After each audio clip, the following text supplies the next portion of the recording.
Hello, my wonderful viewers. Today's phrase is as far as I know.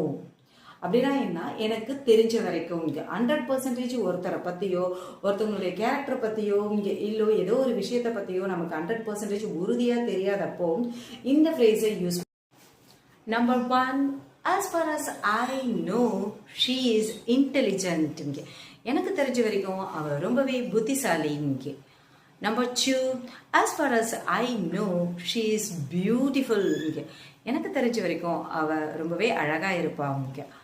Number 3, as far as I know he is short tempered. எனக்கு தெரிஞ்ச வரைக்கும் அவனுக்கு அதிகமாக கோபம் வரும். Number 4, as far as I know he is very kind person.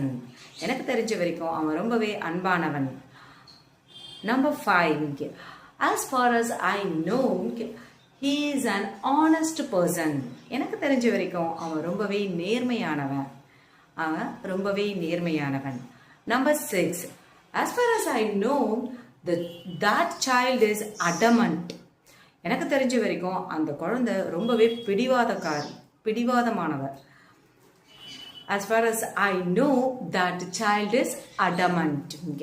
Number 7, as far as I know he is at home.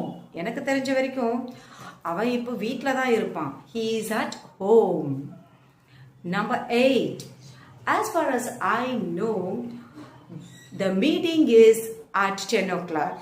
The meeting is at 10 o'clock. எனக்கு தெரிஞ்ச வரைக்கும் மீட்டிங் 10 மணிக்கு தான். Okay. Number 9, as far as I know he has already completed the work. எனக்கு தெரிஞ்ச வரைக்கும் ஏற்கனவே அந்த ஒர்க்கை அவன் முடிச்சிட்டான். Number 10, as far as I know this file is not ready yet. As far as I know this file is not ready yet. எனக்கு தெரிஞ்ச வரைக்கும் இந்த ஃபைல் இன்னும் ரெடி ஆகலை. Number 11, as far as I know she is on leave. எனக்கு தெரிஞ்ச வரைக்கும் அவ இன்னைக்கு லீவ்ல இருக்கா. Number 12, as far as I know they haven't received the email. எனக்கு தெரிஞ்ச வரைக்கும் அவங்க இன்னும் இந்த மெயிலை ரிசீவ் பண்ணல. Number 13, as far as I know everything is fine. எனக்கு தெரிஞ்ச வரைக்கும்